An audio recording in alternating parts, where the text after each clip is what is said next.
Welcome back. It's the What Are You Made Of podcast with your boy C-Roc, and I'm so glad to have you back. Thank you so much for all of your support and listenership. And for those of you who have gotten on the What Are You Made Of train, the WAYMO train, thank you. We're going places. Pitchfreak, the Pitchfreak, Antonio White. He's 25 years Silicon Valley marketing pro, specializing in new product and business launches, seeing it all from going to IPO to companies going, taking things to IPO or going into the tank. He has taken lessons from all of that and now helps businesses with their pitches. If you don't get your pitch right, no one listens to you. So we're going to talk about that today. Basically, the topic is opening with your close or closing with your open. There you go. What's up, Pitchfreak? Welcome to the show. Pitchfreak! What's happening to WAYMO? Yeah, he likes to put his face up real close for those of you who are watching, and my daughter's caught on to that now too, so she does it, and it's an awesome. I think that's his pitch, is just putting his face up real close. So that's it.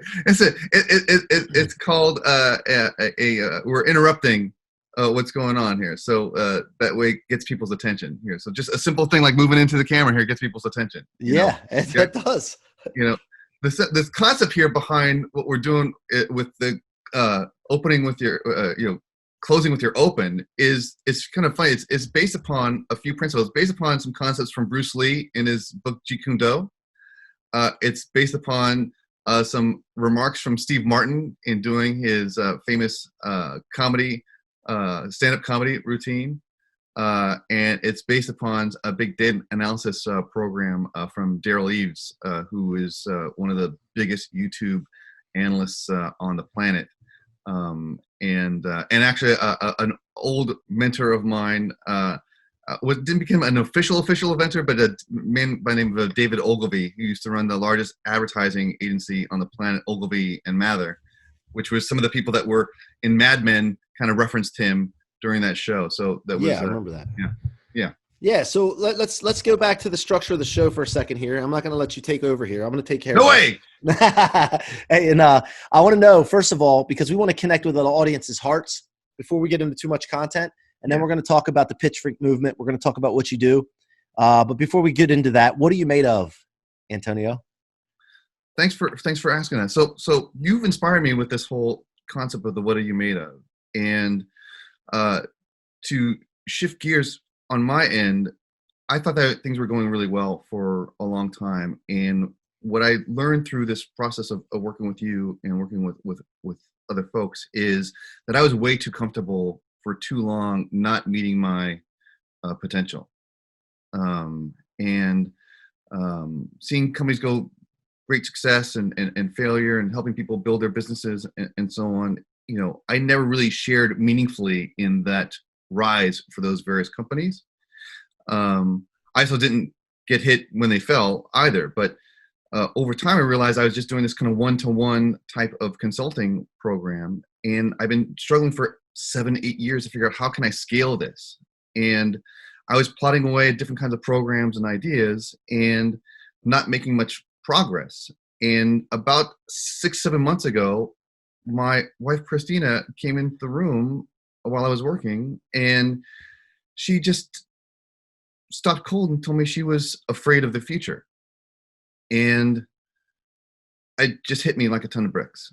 I was completely floored. I felt embarrassed and ashamed. I felt like a complete failure at the time that my own wife felt afraid of the future. What led to that? Was that just something that she just started to feel, or was there something that was going on, or business-wise, financial? No, total surprise to me here. It was, now that I look at it, it's not a surprise. It made perfect sense. And basically, here I've been going on for 7 plus years trying to come up with this, widget, whatever it is that I'm going to create and be able to scale. And she's been with me the whole time, supporting with me, has my back the whole time. And it just gets to the point where it's like, is this guy going to deliver something? Is this just going to be a constant cycle of invention and nothing happening? And so I think it just finally caught up with her, and, not frustration, because he's always been supportive, but really just actual fear. It's like, are we going to be old people and you still doing this? Are we going to be, Now, wait a minute. When you say doing this, what was it she was referring to, though? this idea of coming up? It's almost like I look at it like a novelist kind of writing the American bestseller, right? The best American novel, right?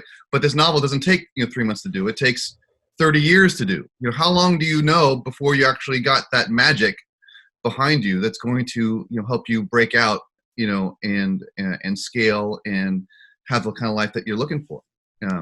So the equation of creating your own program is very similar to writing a novel that you hope is going to be a bestseller, right? You want to create this product, if it's an information product, for instance, or advisory, you want it to connect with people and you want it to be able to scale, in my situation, right? So I look at it as very much the same as that you don't know how long it's going to take to write the novel. But in this case, when Christina came in and told me that she was afraid for the future, everything clicked in my mind. I had to absolutely say, I need to have this right now. I need to go now. I need to launch whatever I have right now, execute it, get something out, even if it's imperfect, get it out, just so that I can show forward momentum and getting that stuff out of my head and onto paper. I was too focused on perfect. I was too focused on being judged by the people or judging myself. And I had to get out of my head. And so when you say, what are you made of? It's that I'm made of somebody who's going to take care of my wife and somebody who's going to meet my happy duty to make sure that she feels safe and protected and cared for, and that I'm going to kick ass for her. So now, what were you doing at that time as far as work? You were just doing one-on-one consultation and this and that. It was there a financial strain with it, or she was just getting tired of hearing the dream and no actions? No, there's no financial strain to it, but there was no financial game plan as far as there's no goals. There's no meaningful goals. There's nothing to look forward to. There's no vision. And you talk about this as well in WAYMO, and Grant talks about this as well. And, I owe a lot to Grant for this idea of setting big goals and big expectations and going for it. I always set goals that I felt like I knew for 100% I could go get there. And those goals weren't very high, and as a result, I enjoyed what I do. I enjoy the people that I work with. I enjoy the activities that are involved here, but I never set ambitious goals. And so when I hear your story, I feel even worse because I didn't have any of those excuses, right? My mom and dad with me, I was a kid that was pretty popular in school. I had a very good home life. It makes me feel even more shameful and judging of myself that I have no excuses for not having giant results, and but that in itself could be your story. Yeah. You see, because even if you have that all going for you, then it's okay. Wait a minute. Did I let myself down? Did I give up on myself at some point? And I got to prove my former self wrong. Yeah. And that could be a fire so that could be the case as well. Yeah. Yeah. I think about like high school in particular. In high school, I was a pretty good student, but I didn't have to work very hard at all to be a good student. I liked lots of people, and I got to hang out and had lots of friends in high school and engaged in a lot of activities. But I was, I had like the whatever I call it, the honors role, but I wasn't like the top student by any chance. And I didn't apply myself, and so I kind of coasted by in high school as a result, just because I was able to, luckily, be smart enough to address it and kind of hack it almost. Right. And so I kind of applied that in a way throughout my whole life. I think if I look at it honestly, I've been hacking this for comfort and this baseline level of comfort. I didn't have to push myself too hard. If things got tight, I could kind of sprint and kind of get out of whatever difficulty I had to do and get back up to a level. But then as the economy is very good and so on, things are, there's no big challenge. So we have no meaningful challenge. And so no meaningful goal. So I do very well in a challenge, but if there is no challenge, I'm kind of like sitting on the sidelines, just kind of, going along. And so, when Christina hit me with this, and she didn't hit me, she shared with me, so I'm glad that she did this, right? It was important, cause I love her so much. Right. It put this challenge in me now. Right. It got my mindset to challenge mode. And so for me, I'm made for challenges. And so the lesson is that I have to challenge myself in some kind of meaningful way.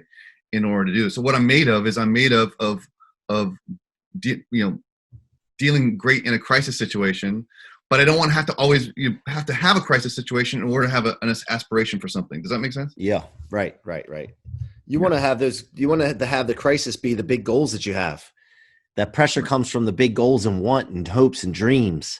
Yeah. And whatever they may be. So right after she did that, like what happened at that moment? Like, what did you have to do at that point that, to make her not be scared?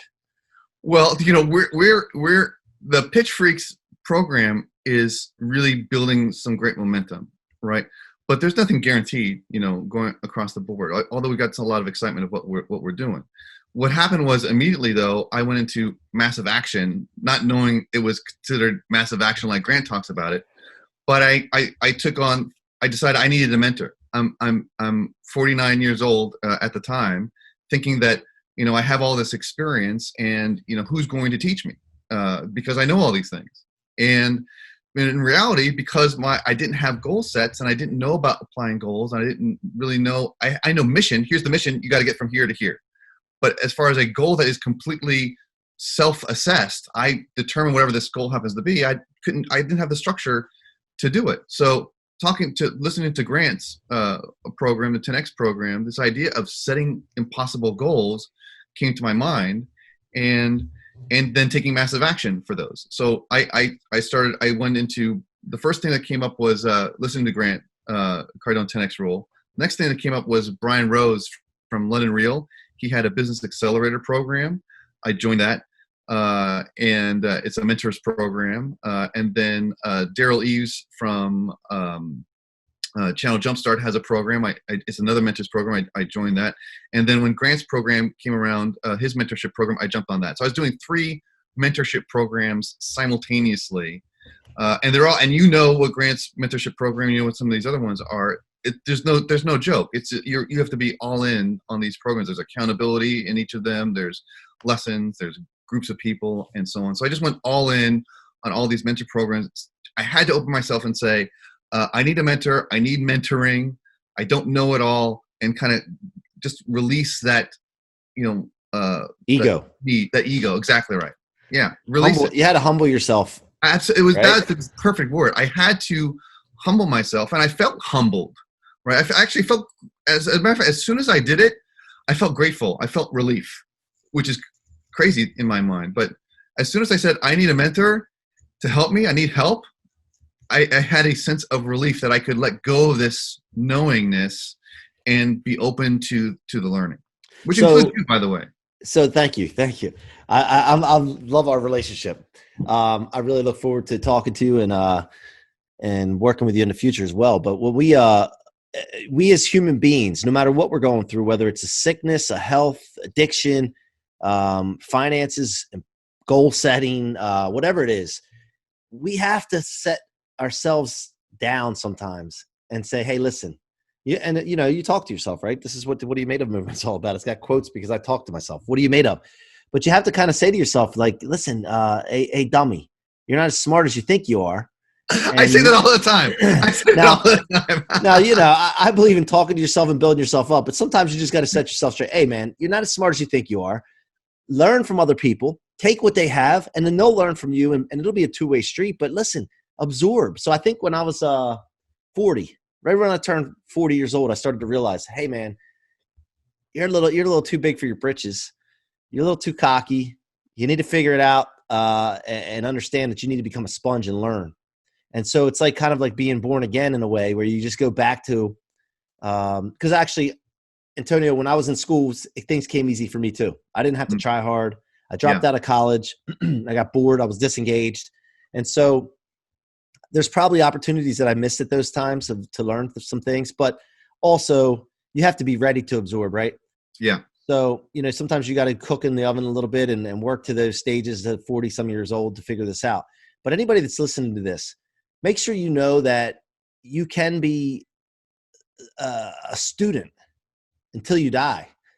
And then that's a big thing for me because I want to let everybody know that until you figure out that thought process, you're going to be starting to go down like this with everything that you do because you think you know everything. And then when you're not taking information in, everybody else is going to surpass you because they're going to be taking information in, and then you get left behind. So that's a big thing for me. I went through that same thing. I could relate to that. So the Pitch Freak and the Pitch Freaks, when did that start?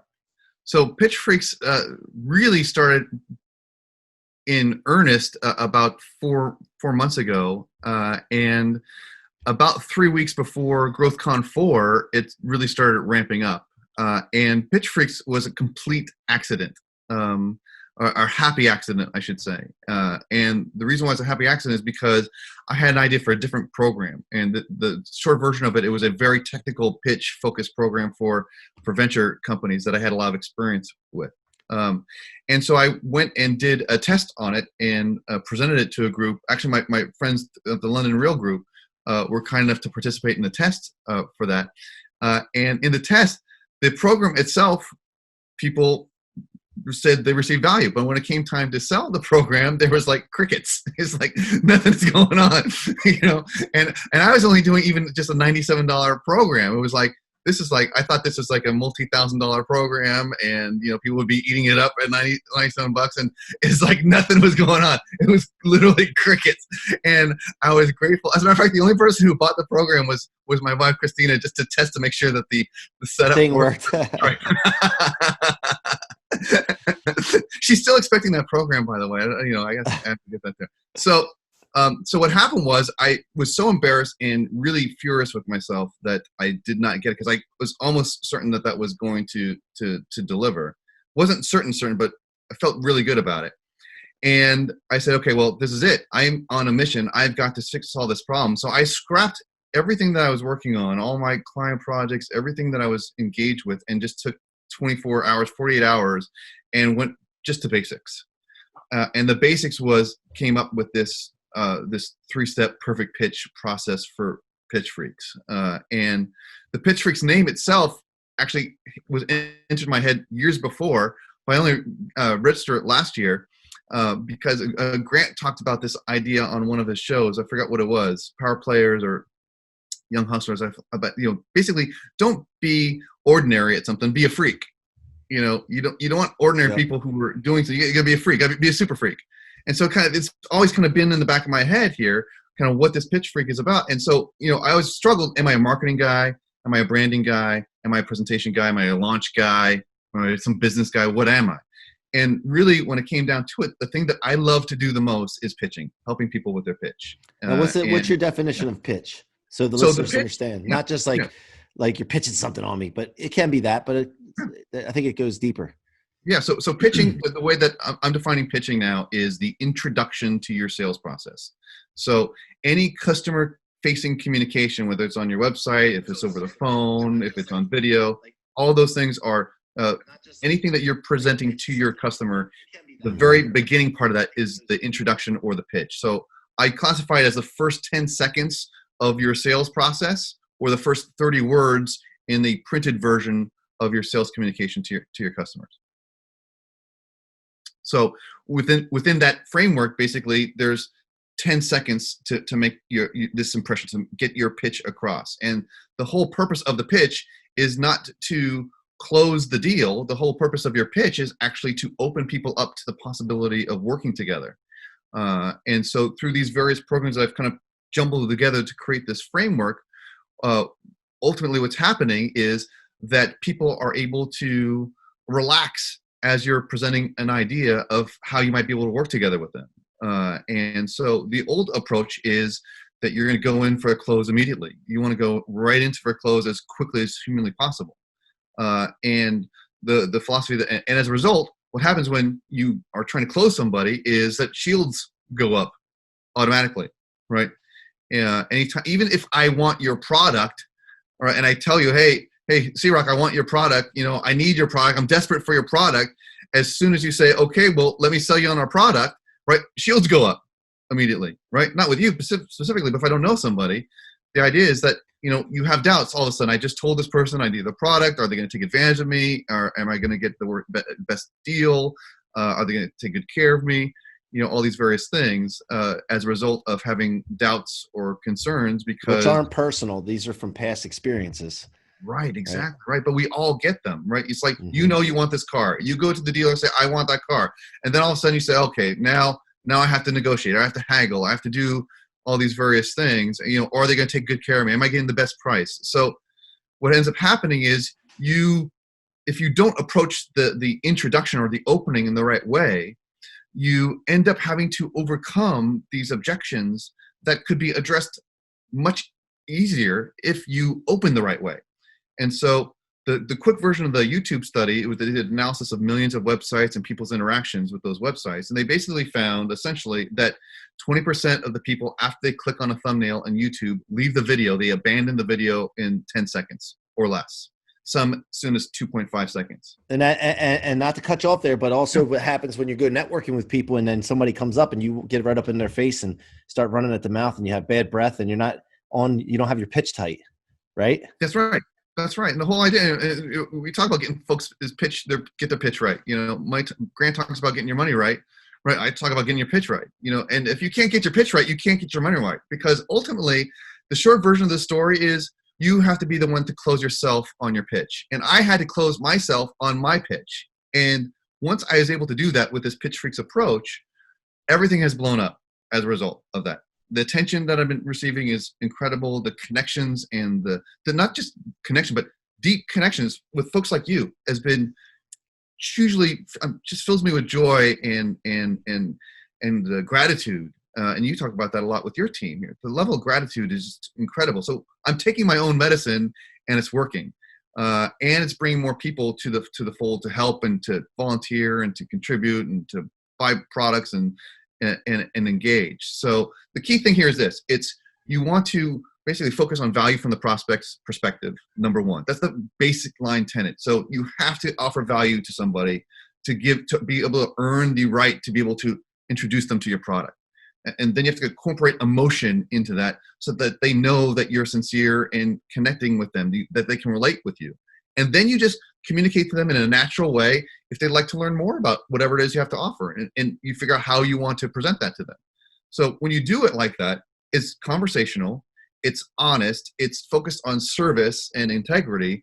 And I would love to close somebody on a deal, but I don't have to close somebody. I want to make sure it's a fit for them, right? And not all salespeople look at it like that. They look at it, I got to get you on this deal right now. Here's my chance. I'm going to take it.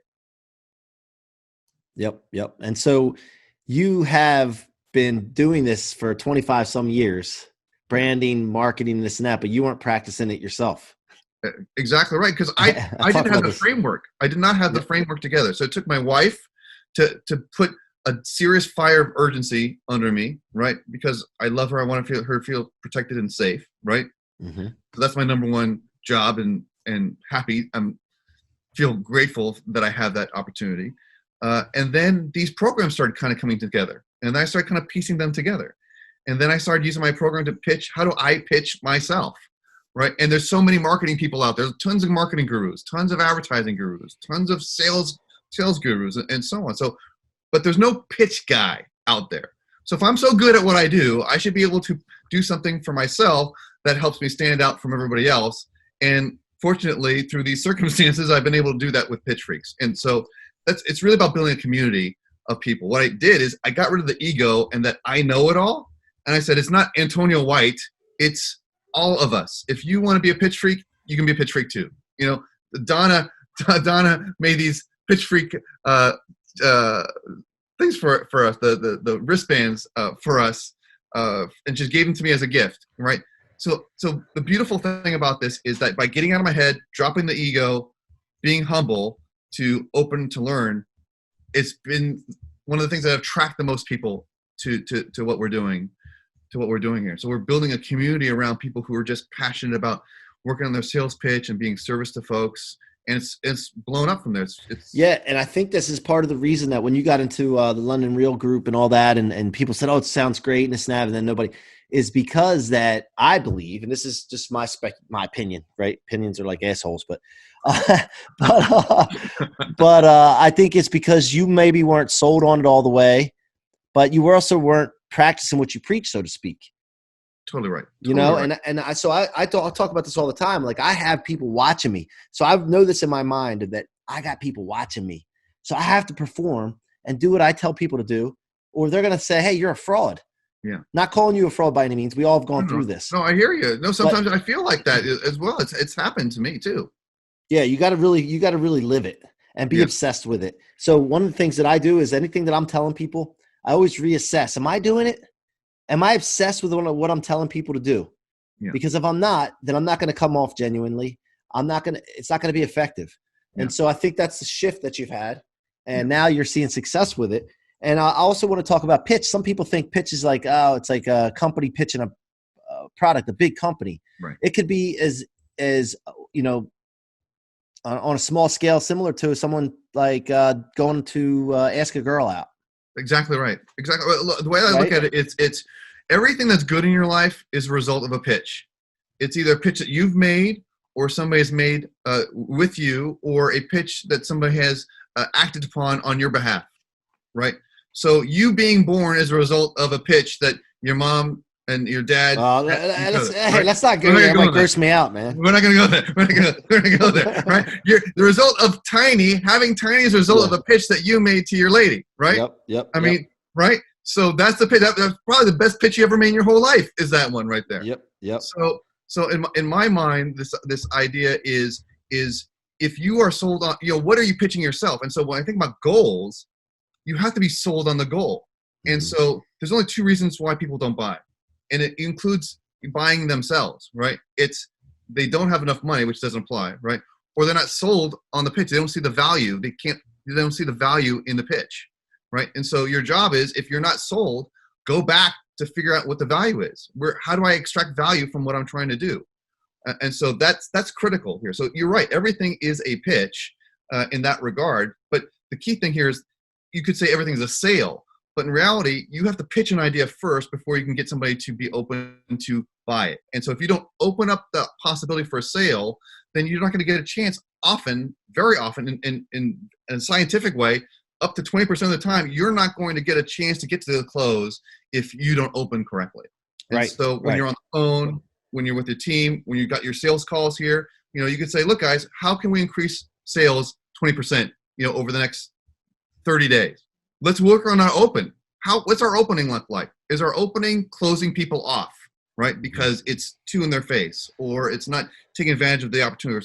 We're not empathizing enough. We're not articulating enough value up front, And so what I can do with folks with 30 words, the first 30 words that they talk about, is work on that for them. It's a huge opportunity to invest in yourself by focusing on what is the value that you're bringing to your customer and bringing that right up front. Yeah, and if you're doing everything you can on the back end and your closing percentage isn't changing, you're not having success in networking or what have you, then you have to look at other areas. And this is a major problem for some people, because some people may be following all the steps of what they're supposed to do to handle objections and close the deal, and they're not seeing those results. And it could be the opening. Exactly right. And we learn, because we're professional salespeople, we've learned closing. We know closing. Yep. We've got lots and lots of closing, and Grant has hours and hours of different kind of closes, right?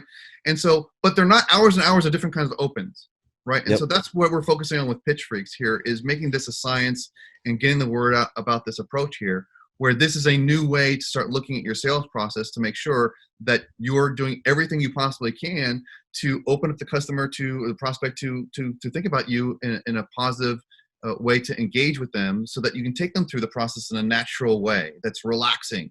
If you can make somebody relax, then they're open to these ideas, and you can close them if it makes sense to do it, right? I mean, that's the general principle behind it. So now let's shift a little bit here and talk about what's going on today. And you and I talked about this before we went on live here. With this coronavirus and a lot of the fear that's going on with a lot of people. I just had a big sales meeting with my team, and I talked last night on the group that we're in on Sunday night calls about fear and about removing all obstacles. When you have goals and commitments in your mind and dreams that you want, you have to remove all obstacles. And one of the obstacles that is a major obstacle, it's probably one of the most prevalent, is fear. Yeah. So I want you to talk a little bit about that. And then back in 2008, you had mentioned that you'd help companies get out of the hole that they got into in 2008, which we're seeing a lot of economic impact with this whole pandemic. So I want you to talk about that. Yeah. Yeah. Well, first of all, that call that you did yesterday was awesome. I mean, the Thank level you. of value that you're bringing across the board on all these various, channels that you're involved with, they're just over the top. So I just feel lucky. Like I'm on the ground floor of seeing all this thing blow up for you. So I'm excited for you with that. And I'm getting huge value from it too. And I'm learning from it.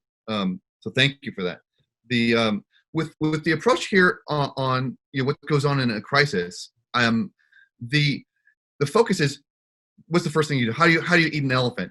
How do you eat an entire elephant? You eat one bite at a time. And so the first bite that I focus on for people trying to get out of a hole during an economic crisis is focusing on what is their revenue focus. What's their profit margin focus? And so the first thing I want to do is look at somebody's profit margin. You might think there's so many other things that you could be doing, but I really want to get a deep dive in somebody's profit margin as my very first step and understand, because that helps me understand their business almost better than anything. I want to hear their pitch first, and then I want to understand how they make profit and what offer product line or service line that they're offering that drives the most profit, and then determine, do some market analysis from there. So that's the first step that I do for clients that are in a struggle. The way that I go about that is I normally, and I wonder how you do this with your folks, is I apply the Pareto principle to a client. And normally, almost unequivocally, you have 80% of the revenues come from 20% of the customers. And what I find is that for the vast majority of businesses out there, they spread themselves so thin across all their customers, and they actually spend too much time on the customers that actually aren't driving revenue for them, and certainly aren't driving profits for them. So, and often it's just flipping that script in a way that helps people turn around immediately. Cutting out, unprofitable service offerings seems like an easy thing to do, but in reality, you probably know this. You must know this. People have a hard time doing it because they think, well, I have one person who comes to me every year who does that. Well, but you have 50 people who are doing this. You're focusing on these ancillary small customers that really, in real terms, aren't driving the value for the company because you're spending too much time with them. You're not charging them enough based upon that time, and your time is the most precious resource that you have during a crisis because you have to actually, take advantage of that opportunity to scale up. So great companies choose to invest in themselves and gain market share, grab market share during downturns. And so the fastest way to do that is to focus on what part of your business drives the most profit, has the most opportunity, so that you can double down on that. Yeah, I mean, if you look at it, I don't know if what you've seen in business, but it seems like the ones with the lowest profit margin are the more pain in the asses. That's right. Yeah, that's right. And it takes up a lot of resources and time, like you said. And in a mortgage business, we may see that as well. With we want to take care of everybody, right? But at the end of the day, we're trying to run a business. We're not in charity. We're not a nonprofit. So people need to understand that a lot of times when we start talking about money and we're trying to make profit and we need to focus on profits, we're in the people building business and we're in the people business, but at the end of the day, it's for profit. Right. And if you're trying to run a company successfully, the more profit that you have, the better. That's right. So that would mean a lot of people don't realize that, though. Not everybody gets that, though, my friend. This. Yeah, but that would go back to when I talk about remove all obstacles. Any obstacles in your business that are preventing you from getting to where your goals for your business are, you need to remove them, including low profit margins. Now, if you want to give some money to charity, give money to charity and help people out that way. That's fine and great. And you want to spend time and volunteer time to do that. But when you're running your business, that's not the time for it. Am I right? That's right. Absolutely right. I say that, look, if you're not focusing on driving as much profit as you can for your business, then you're an artist, right? And that's cool. Some people just like to be able to occupy themselves with doing something. For a while, I was doing that really because if I'm not driving the most revenue that I can here, that's not a business mindset. That's an artist mindset, right? And so for helping folks, affect their drive profit, they need to do two things. They need to figure out what is it that they make money on first? What is it that there's a huge market need? Second, and then how can they differentiate themselves from their direct competitors? Because you're right, if you don't have that margin, you cannot offer great customer service because it's a decline. You can't discount and offer the best service. It's impossible to do. It's not sustaining, right? Mm-hmm. And so what happens is that if for companies that are $20 million, $25 million and under, you live and die by your profit margin.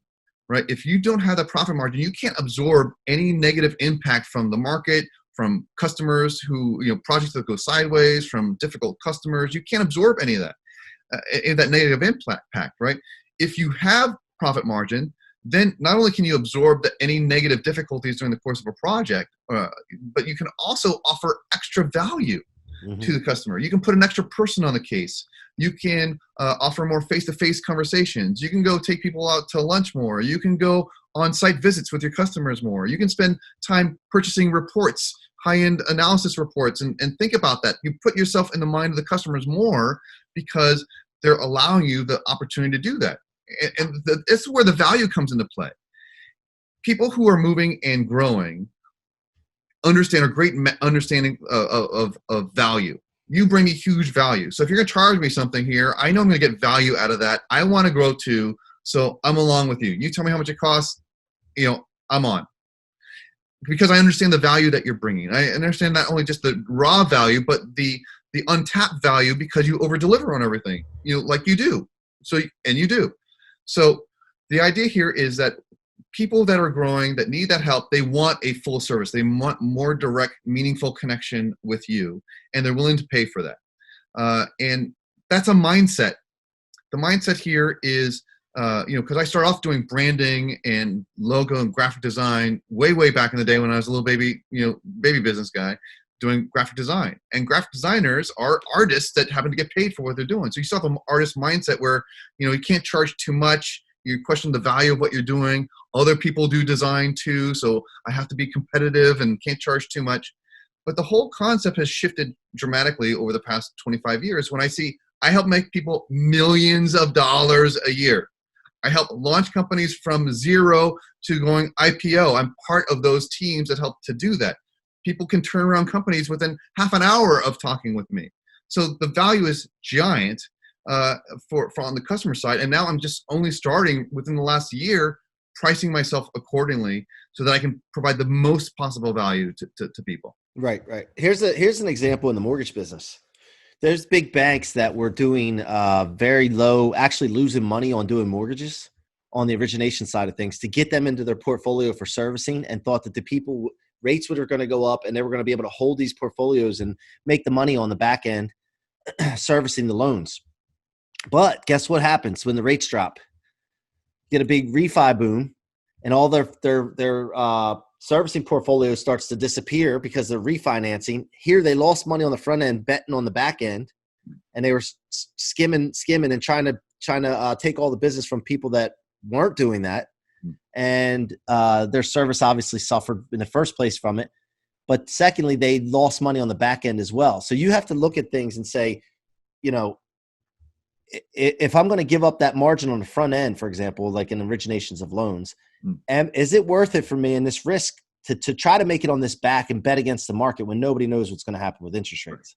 So anyway, Antonio, so where do you go from here, man? What is your big goal and plan for the next year to 5 years?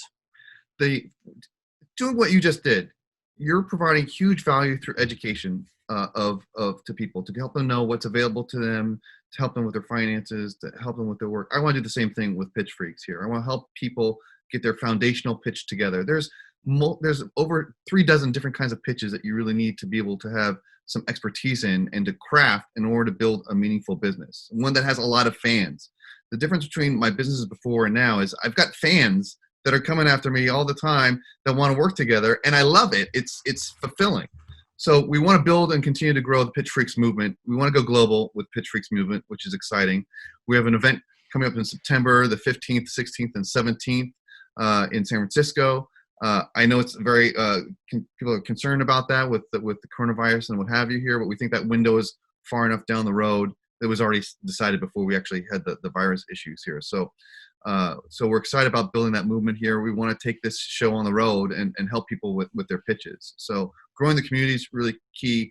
And the way to do it is just what you're doing. You're so generous with your time and with your knowledge that we just want to spend time educating people about this concept and how to close with your open and continue just offering that value to folks. The concept is different. People are more so focused on their closes. They don't understand the opportunity of refining and improving their open. So that's what we're working on. And how can my audience engage with you and connect with you? Well, I love engaging on Instagram here at Pitchfreaks. It's on Pitchfreaks everywhere. So on Instagram, on Facebook, we have a Pitchfreaks community on Facebook. So it's Pitchfreaks community on Facebook. You can go to pitchfreaks.com to learn more about Pitchfreaks here. And we're a part of a WAYMO community here, and we're working with 10X, and we're working with London Real and Channel Jumpstart. So we're everywhere, and we're getting bigger. Awesome, man. Well, thank you so much for joining us, man. I appreciate you. And I look forward to working with you more in the future, buddy. Thanks for having me. Really appreciate what you're made of. WAYMO! WAYMO, WAYMO. Let's go, WAYMO crew. All right. So, guys, you've been listening to the What Are You Made Of podcast with Mike C-Roc. Thank you so much. Please go subscribe on your favorite podcast platform, iTunes, Spotify, or whatever your favorite is. And if you want to watch these, you can go to Facebook sometimes because I might live stream them, or YouTube at my YouTube channel, Mike C-Roc Ciorrocco. They're always up there as well. Check it out. And one last thing I want to throw out there. I know we put this in the intro, but if you go to waymocrew.com/blueprint, I'm going to give you for free my blueprint to find out what you're made of. It's the process that I use all the time for myself. I've used it for years, and now I'm sharing it with you for free. Go there, waymocrew.com/blueprint, and you can download your free copy and also jump into the What Are You Made Of private Facebook group. Thank you for listening. I love you all. Until next time, it's your boy C-Roc. Thank you for being a part of the What Are You Made Of podcast. So that you don't miss future episodes, please rate and subscribe to the What Are You Made Of podcast on your favorite listening or viewing apps, and follow me on your favorite social media platforms. I would love to hear your stories and past experiences and engage with you further.